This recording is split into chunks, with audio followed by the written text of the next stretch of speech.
আসসালামু আলাইকুম viewers, lookup and reference সিরিজের আজকে দেখব কলাম এবং কলামস ফাংশন। কলাম ফাংশন কি করে? কলাম ফাংশনটি আমি যেই সেলটাতে ফাংশনটি ব্যবহার করব সেই সেলটি কোন কলামে অবস্থিত সেই কলাম নাম্বারটি দিবে। আবার আমি যদি কলামকে কল করে কোনো সেলের রেফারেন্সকে কল করি কলাম ফাংশনটার ভিতরে, ওই সেল রেফারেন্সটা অ্যাকচুয়ালি কোন কলামে আছে সেই কলাম নাম্বারটা দিবে। ওকে। আর কলামস ফাংশন কি করবে? কলামস ফাংশন একটা অ্যারে চায়। Array means range. আমি যদি একটা রেঞ্জ সিলেক্ট করে দেই, যতটুকু রেঞ্জ সিলেক্ট করে দিব, এই ততটুকু রেঞ্জের মধ্যে কয়টা কলাম আছে, ঠিক ততটা কলামের হিসাবটা আমাকে দিবে। চলুন দেখি এটা কিভাবে করা যায়। আমি প্রথমে কলামকে কল করব, দেন ব্র্যাকেট ক্লোজ, এন্টার। ও দেখাচ্ছে 4। দ্যাট মিনস এটা ১ নাম্বার কলাম, এটা ২ নাম্বার কলাম, এটা ৩ নাম্বার, আর এটা ৪ নাম্বার কলাম। সো আমরা ডি কলামে আছি।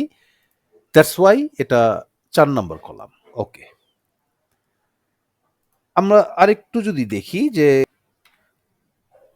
কলাম ফাংশনকে কল করে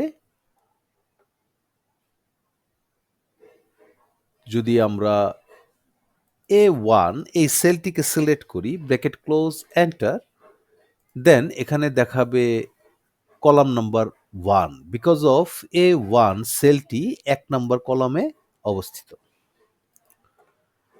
আমি যদি এখানে A1 না দিয়ে আমি যদি এখানে A7 দেই, দেন এন্টার করি, তাহলেও আমি ১ নাম্বার কলাম পাবো বিকজ অফ এ কলামটি ভিতরে যত নাম্বার রোই আমি চুজ করি না কেন সেটা ১ নাম্বার কলাম হিসেবেই কাউন্ট হবে।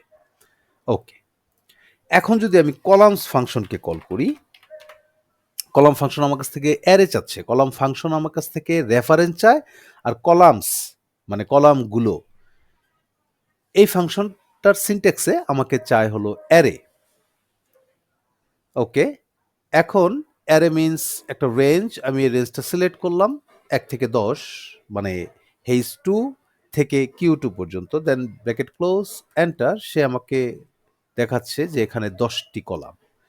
দ্যাট মিনস আমি যদি একটু কাউন্ট করি তাহলে দেখা যাবে ১ number column, ২, ৩, ৪, ৫ number, ৬ number, ৭, ৮, ৯ number, ১০ number column. That means H থেকে Q পর্যন্ত আমার ১০টি কলাম আছে।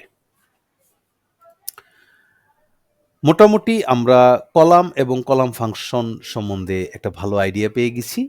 এখন আমরা দেখব কলাম ফাংশনের সাথে যোগ বিয়োগ করা যায় কিনা। দ্যাট মিনস আমার ৪ নাম্বার কলাম আছে, সেখান থেকে যদি আমি মাইনাস করা যায় কিনা, যে আমি ১ মাইনাস করলাম এটা ৩ হয় কিনা, বা ১ যোগ করলাম এটা ৫ হয় কিনা।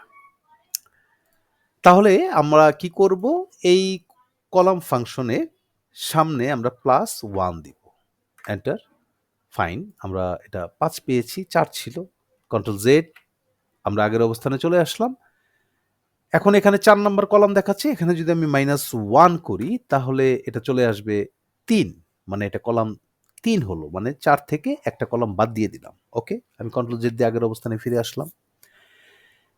অন্য কিভাবে এটা করা যায়? অন্য কিভাবে আমরা এটা করতে পারি? আচ্ছা, এটা করার আরেকটি উপায় হচ্ছে যে আমি প্রথমে কলাম ফাংশনকে কল করলাম, ব্র্যাকেট ক্লোজ, এন্টার। আমাকে ও দিল ৪, এটা ৪ নাম্বার কলাম, ফাইন। এখানে যদি আমি আরেকবার কল করি, কলাম রেফারেন্স আমি দিলাম এই সেল, দেন ব্র্যাকেট ক্লোজ, এন্টার, ৩। এখন ৪ থেকে ৩ যদি বাদ দেই তাহলে ১ থাকে স্বাভাবিক। তাহলে এই ফাংশন থেকে যদি আমি এই ফাংশনকে বাদ দেই তাহলে কি হবে? আমার ১ চলে আসবে। এটা কিভাবে? একটু যদি দেখি। আমি প্রথমে কলামকে কল করব, ব্র্যাকেট ক্লোজ, এন্টার। আমাকে দিল ও ৪, এটা ৪ নাম্বার কলাম। ওকে, আমি ফর্মুলা বারের এখানে কার্সার রেখে আমি মাইনাস করব। মাইনাস আমি কলামকে কল করব, দেন আমি এই সেলকে সিলেক্ট করব, যেটা 3 number column, bracket close, enter. তাহলে কি হলো, আমি যদি এতটুকু সিলেক্ট করি তাহলে এখানে দেখতে পাবো যে এটা 4 নাম্বার কলাম। আর যদি আমি এতটুকু সিলেক্ট করি তাহলে দেখতে পাবো এটা 3 নাম্বার কলাম। তাহলে 4 থেকে 3 বাদ দিলে আমার কলাম থাকে কত? 1। আশা করি আপনারা এই টিউটোরিয়ালটি বুঝতে পেরেছেন, কলাম এবং কলাম ফাংশন। আজকের মতো এতটুকুই। ভালো থাকবেন, সুস্থ থাকবেন।